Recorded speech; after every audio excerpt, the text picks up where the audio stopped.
there. Hey there. How you doing? I'm doing well. How are you doing? What are you up to? Oh, no good. Oh, Absolutely no, no no, no, no. good. Okay, well, what I'm up to is sharing with people about syndications. A lot of people constantly ask us about it, and let's simplify it. I'm Desiree Dubois, founder and CEO of Homework.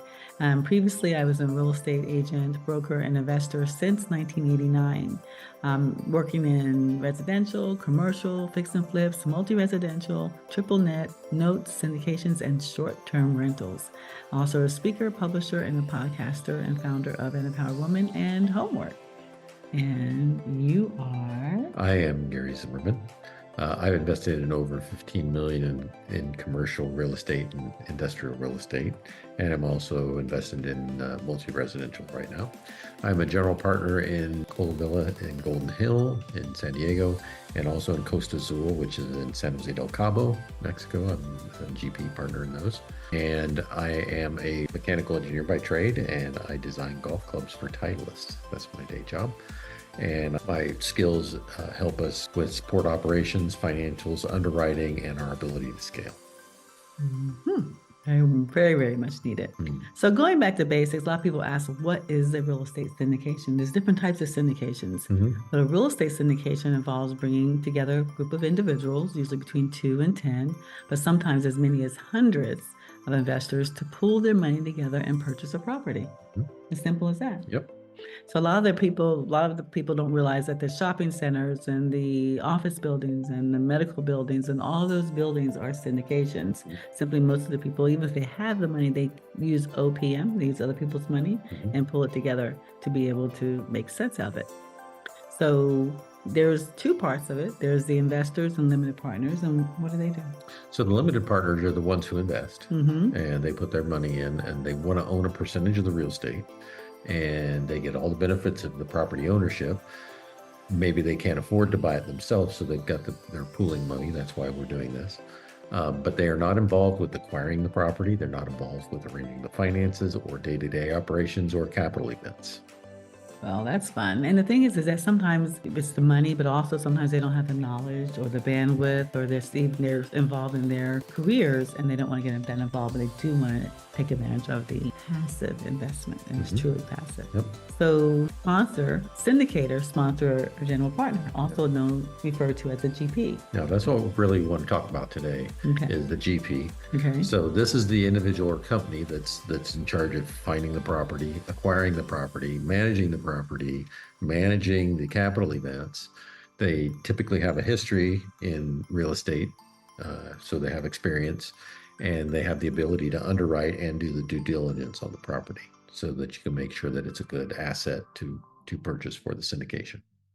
So the thing is that the good news is that it says individual or company. So sometimes if you know something about real estate, but maybe not enough to be able to carry one on yourself, you can bring in a team. You can bring maybe somebody else who's good at raising funds, somebody else who's good as overseeing the construction, or somebody else may be good as far as working with the investors. So you can bring in the talent and create a really strong general partnership with other partners.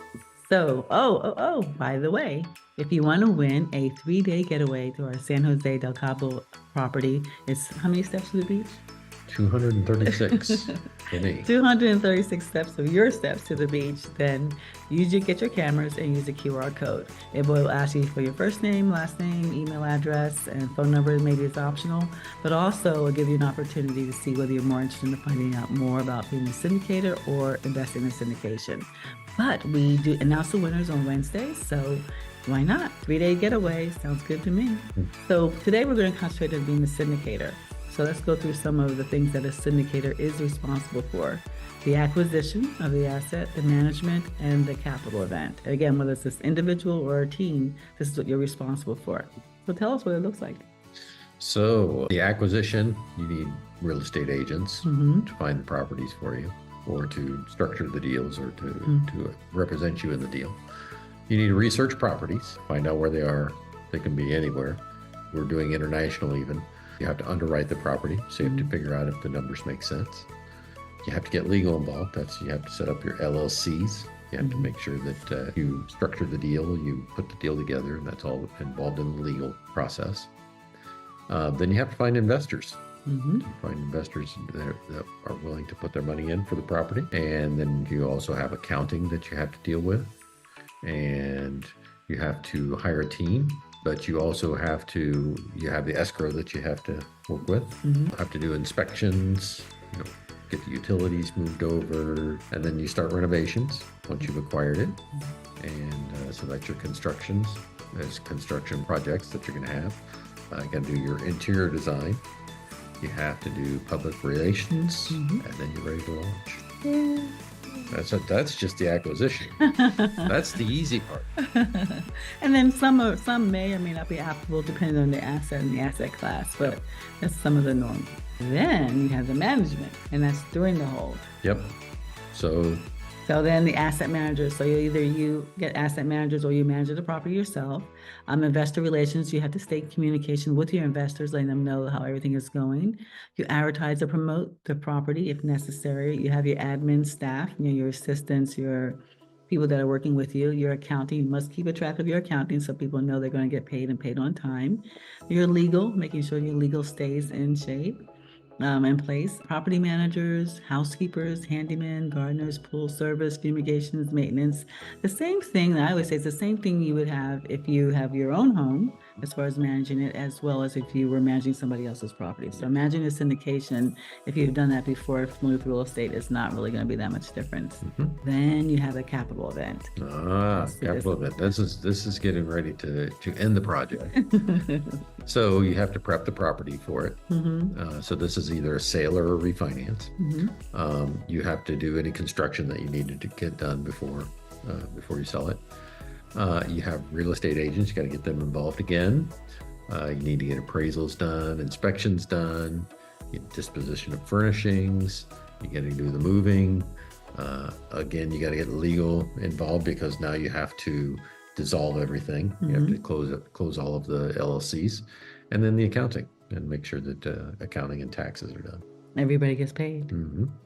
And the thing is that when you mentioned that this can happen at any period of time. Syndications can be short, like some of them are under a year, then some of them are 3 years to 5 years. Mm-hmm. That's usually kind of the norm, 3 to 5 years, and then some of them are more than 5 years. It depends if you have to actually, if you're developing the property, building, getting the land, getting the permits, and that process. So that capital event can happen at any time, but you, as the syndicator, would be able to structure how you want that to happen and when you want that to happen. Mm-hmm.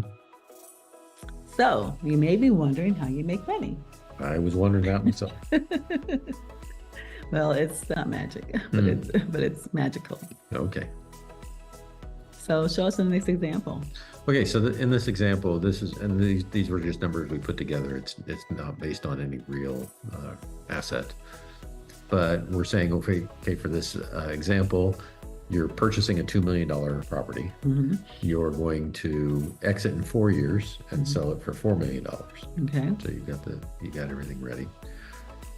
So how you're going to make money? These fees that we're going to discuss, and you see there's several of them that are 2%, 3%, and most of these are set between 1% and 5%. So you're very conservative. You can go in between anywhere on one of those. So we're just saying for our purposes, we just said 2%. Okay.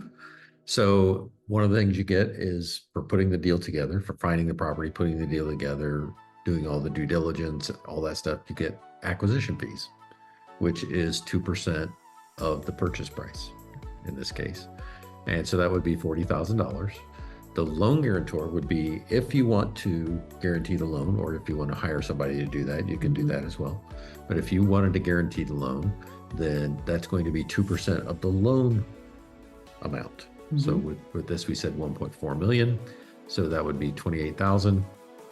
And then we have asset management fees. So that's a fee that can be based on the acquisition price. It can be based on the rental income, or it can be based on how much you raise from investors. There's a number of different ways of structuring it. So, or you can just set the fee. Okay. So this one, we have the set fee at $2,000 a month times 12, that's 24,000 a year, times 4 years, which would be the whole period. Then you're making 96,000. Operational income, we're saying the same thing. Okay, well, it's making $2,000. The property's cash flowing $2,000 a a month. Mhm. So you can get the operational income, which times 4 years, that would be another 96,000. And you have your technology fee, which is basically for computers and software and Websites, websites and all that stuff. CRM, Yeah. internet, things of that kind. And then an admin fee would be for your personal assistant for managing all this, and then travel and taxes and whatever Billing, else you need. Yeah, admin. accounting. Mhm. And then that's all during the asset management fees, the income, operational income, technology, and admin fees are all during the management phase. So that's during the hold. And then at the end, you have your disposition fee, which when you're getting ready to sell or do a capital event on the project. So it's either an exit, which is sales, or we have another Refinance. one, which is refinance. We'll show you in a minute. So that you get a disposition fee, which is 2% of the sale price in this case, which would be 2% of 4 million. So that's $80,000. And then if the property, after everything is paid and done, the property made $800,000, $800,000 in profit, and you split the asset, you say in your waterfall, the equity split is 50-50 between the GPs and the LPs, then your share of the equity would be 400,000 Wow. off the property. Wow. So that gives you a total of a little over 783,000. Fantastic. That's awesome. Mhm. But your realtor is more. Yes, you could get 3% of the purchase price if you're a realtor, and then 3% of the sale price if you're involved in the purchase and sale. And then also there's construction management, and we set that at 3% of the construction cost. So if you have a $100,000 budget to redo the outside, redo the inside, whatever else you need to do to bring the property up to your standards, then you would be eligible for 3% of that $100,000. So $3,000 would be your general contractor amount for managing the managers, contractors in the project. That's amazing, because what I'm seeing is that first of all, you're being very conservative with your numbers, that you're starting in the low. But just being able to make that in that period of time is amazing, because you have at this point have put none of your own money in it, and you have not had to guarantee the loan yourself. So those who say, I don't have any money and I don't have any credit, so I can't do this, that's not true. So we have put money in ours because we have it. We moved it from the stock market to be able to do this. It was a better investment on our behalf. But from it says the syndicator, you don't have to do that. Your sweat equity is huge through the time. And the time period can vary, as I mentioned, whether from whenever you want. And then also how you want to take these different fees. Is this amazing? I think it's amazing. It's exciting. So now there's another capital event that you mentioned briefly. So this is another way that you get your money out. And so this would be a $2.5 million for this example, with a $4 million exit at 4 years.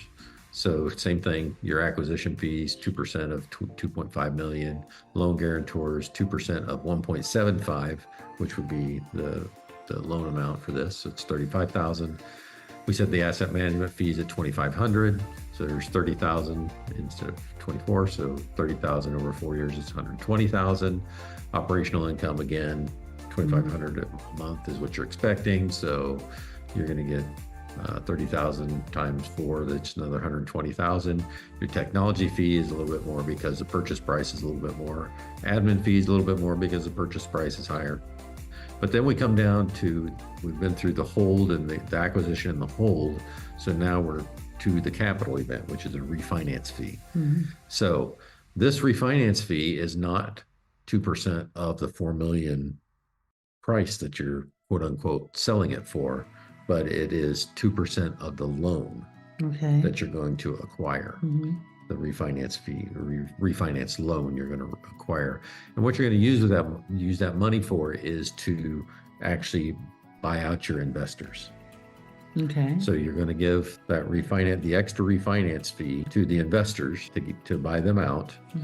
And then you have the property for yourself. And along with the equity. The equity, you're actually not going to see that 480,000. You see the total is 898,000, but you're not actually going to see that 480,000 because you're going to use that. You're going to roll that back in as your down payment. Exactly. To get equity in the property. So you roll that back in, and Basically, you financed out all of the limited partners, Mhm. so the GPs get to keep the asset. So what you're saying is that, you're able to, at the end, if you didn't want to just sell the asset, if you wanted to be able to acquire it and include it in your personal portfolio, you would just apply those last fees, your equity split and your refinance fee, and then being able to refinance it. All the investors are whole, they're gone, and now you have an asset that you own to be able to continue to build from. Yep. Amazing. And one other thing too is that you said the equity, we base this equity on 50-50. Yes. Okay, so sometimes the equity split can be anything you'd like. It can be, again, it go from 50-50 to 60-40 to 70-30, 80-20. Yeah. Sometimes you can start off with just taking 10%, but still 10% of something is better than 100% of nothing. You're getting 10% of an asset that you, again, they did not have to put any money or time into it. Another thing about the loan guarantor fee is that if maybe you can't qualify for the loan, there are people that just do that. They're looking for opportunities, and all they want to do is guarantee the loan, and they get either a flat fee or a percentage or whatever's negotiable. So all of this is so doable because of the fact that you have such flexibility. Right. It doesn't have to be all you, your expertise, your money, your credit. It has to be just do with you knowing what to do and how to set this up. And then if you're a realtor, there's again, your 3% purchase, 3% sales, and then again, construction management of 3% of the construction costs. Yep. And I mean, even as a realtor, that's $195,000, almost $200,000 you made that you can have control over. You're not waiting for a buyer or a seller to make up their mind and decide whether they are going to work with you. You can control those commissions, and that's huge. That's really huge. I mean, that's like almost $900,000, almost $1 million. And especially you can do 1 or 2 or 3 or just carry it away with them. So I think everyone or anyone that's involved in real estate that knows real estate, I mean, if you don't, I think it's something you should definitely look into. It's a great way to, a lot of people have been in real estate, they want to end their career. Bang, this is one way to be able to do that. Yep. So in the sky is the limit. So again, if it's little to no capital or credit, you're able to build your real estate portfolio, you're able to build wealth, and you'll be able to leave a legacy. Is that what you want to do? Yep. Is that what you want to do? That's fantastic. So again, if you want to win that 3-day getaway in San Jose, use your phones, get your QR code, and be able to do that. That's one way. Being on that code, with that code, they'll take you into, again, your first name, last name, email address. They'll give you an option whether you want to learn more about being a syndicator or you want to learn more about investing in syndications. And this is just simply an opportunity for you to look further into. You may have questions. And if you do, simply email me. I'm Desiree@homework.com. Again, we covered a lot, but there's so much more, so many more to learn. But any questions you have, feel free to reach out to us. We're here and available to answer them. And if you simply want to pick up the phone and give me a call, you're more welcome to do that. Okay. Okay. So what do you have to say? Thank you. Thank you. Thank you. Thank you, thank you, thank you. Thank you for taking this time and joining us today. Again, we welcome your questions. Your questions, any feedback, or any conversation you want with us, just reach out to us. And until we meet again, remember that homework is about living where you work where you live, anywhere in the world. Wonderful.